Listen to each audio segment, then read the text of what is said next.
Welcome back, ladies and gentlemen. Force here once again with some more StarCraft 2 commentary. Today we will be watching a series between MarineKing and San. This is going to be a Terran versus Protoss series.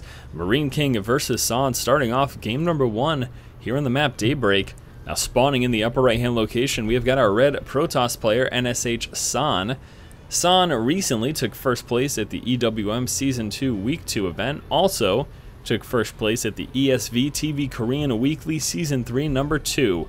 Now both of these events were in April of 2012, so fairly recently, just about 2 months ago. His opponent down in the lower left hand spawn position is our blue Terran player MarineKing. This year MarineKing took first place at the MLG Winter Championship, and then 3 months later took third place at the MLG Spring Championship. Of these two players, I would say that here in the West, MarineKing is probably the more well-known of the two. Although, nevertheless, San is quite a strong Protoss player, and this should be quite an exciting matchup that I do look forward to getting underway. But, you know, MarineKing, with placing very highly and strongly in the past two most recent MLG events, I would say that most of you watching this probably have heard and seen more games from MarineKing. Alright, we are seeing an early refinery here from our blue Terran player MarineKing, and with that, he will be able to come out with an early factory. So getting that refinery this early before he even started that barracks there does allow him to be able to produce that factory right away. As soon as that barracks finishes, he'll have just enough SP to be able to do that immediately. So with that, could be seeing some early Hellions, quite potentially a Marine Hellion medevac push or drop. There's all sorts of options that he could do, but regardless, we will be seeing an early factory here from MarineKing. Now the real question is, can San scout that out? San now just placing down that Cybernex core as that gateway has finished. He also has that assimilator up and running at the moment, is now moving out with his probe scout. At this point, it's kind of a race against time. You can see that barracks just finishing right now. And as soon as that comes up, we should be seeing that first Marine, so there it is. So right now, it's just a matter of, can he get there in time before this Marine finishes, and will he be able to get up and scout the fact that that factory is in production right now. You can see that factory actually being built right by the ramp, so all he has to do is poke himself up on top of the ramp, and he will make it. That Marine is now out, though. Gonna be really close. Let's take a look. San, do you scout it? No. Just barely misses the vision there of that factory. So very close. Another half an inch. I don't even know. That's just a strange metric that I'm throwing in here. But if he had just gone a little bit further, he would have scouted out that factory and he would have known what to expect. Unfortunately, though, unable to do so. So San is playing in the dark right now. Now we do have that gateway coming out with a stalker. And another gateway coming through, actually. 2 more gateways. Is this going to be a 4-gate or just a 3-gate? Looks like it will be a 3-gate opening here from San. So San planning to play aggressively here. He's got a Zealot and a Stalker moving out. Back over here, we do have that reactor finished, and it was placed on the factory. So some double Hellion opening here from MarineKing. Both players playing that early aggressive route here. Alright, San will be finished his 3-gate in just a moment. You can see Chrono boosting out that Warp Gate research. Proxy Pylon getting placed over here. We also have a probe dancing around in this position, assuming he will place another pylon down.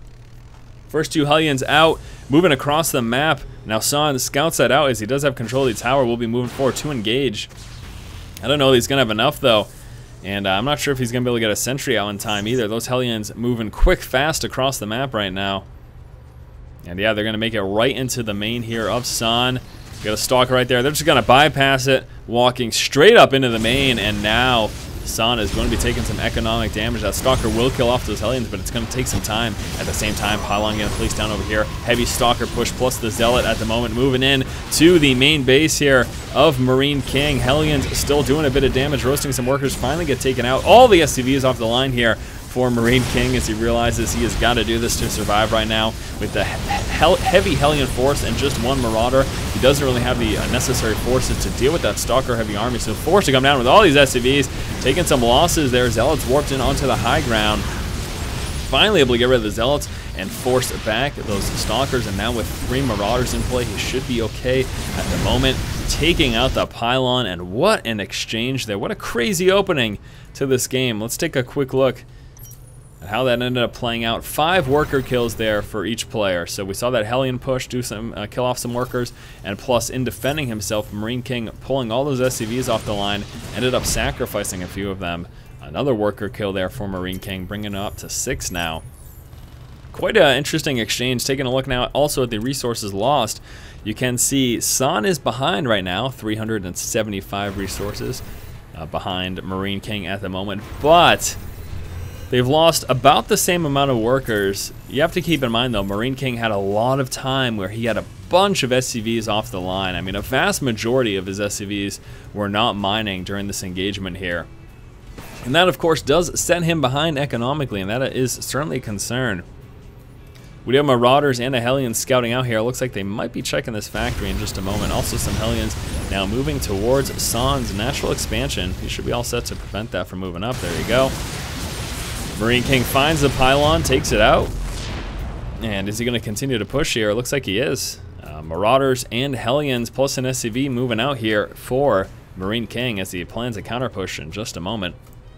Also at the same time, we're seeing expansion come out for MarineKing right over there at the natural, just still working with this one barracks and the factory. Now switching it up to Marine Tank though. No siege tech yet, just coming out with the regular old Marines and unupgraded siege tanks. Here comes the push now though, Hellions and Marauders moving forward. San moving towards his natural instead of walking up into his main. Just to make sure he can force field. Target fire down these sentries. Ouch, that hurts. He got a few force fields down, keeping those Marauders at bay. Now we get some Hellions in the main. Oh, just one. He takes care of all of them before they can do too much damage. This one Hellion is going to be gone in just a second, so might get like 1 or 2 worker kills, but that's about it. Marauders forced back to the Zelnaga Tower, and San now moving out himself. However, there's a lot of Marauders here. I don't know about this. Marauders plus that one Hellion gonna start target firing down at these Stalkers. Marauders very strong against the Stalker, as you can see here. And yeah, looks like it's about even though, and San might actually come out on top there, engaging with the probe as well. Is able to overcome, reinforcing with a few more Stalkers to just ensure that victory there. Let's take another look at the resources lost. I'm interested. About the same still, but San still slightly behind, as you can see.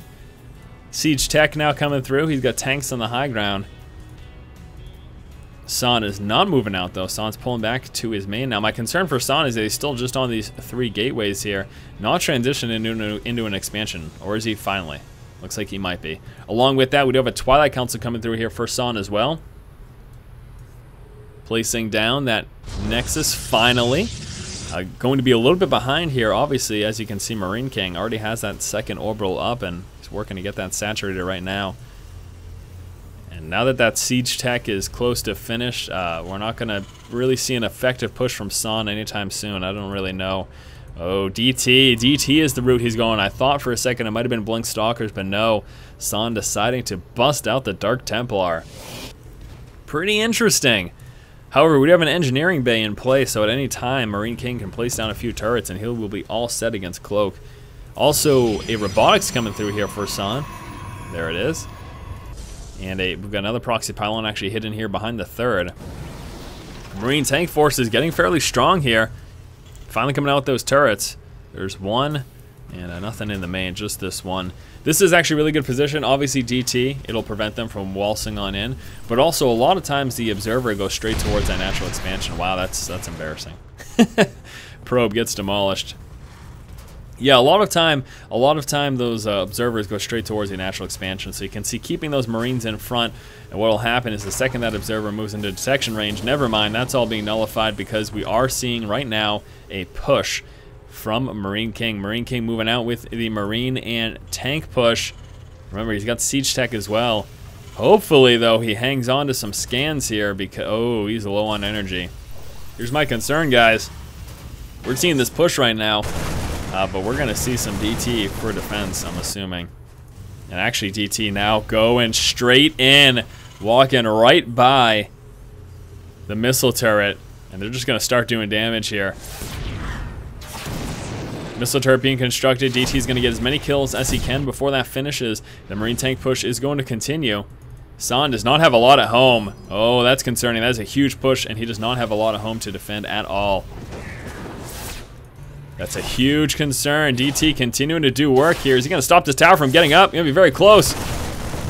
That gets the scan, though. He's going to lose that DT. This DT over here to trying to help to defend. However, this is a very, very strong push. He's going to need another scan over here, though, to stop this DT from going to town. Looks like there's a scan, takes out the DT. This expansion's a goner as well. I think MarineKing's got this game. There it is. San calls the GG. What a fun little back and forth here between these two players. However, MarineKing does come out victorious. Alright guys, that does it here in game number 1 between San and MarineKing. Moving on to game 2 in just a moment. This game, again, we were able to see MarineKing take the victory after successfully defending this strong early push here from San. MarineKing moved into an expansion, switched up into Marine Tank for a strong push. And unfortunately for San, we saw him attempt to DT harass, but that was nullified there, as MarineKing was able to come out with turrets and defend against that quite easily. So great game number 1, game 2 coming up in just a moment. As always guys, if you like the content, please subscribe. Thanks for watching. Keep watching and keep owning.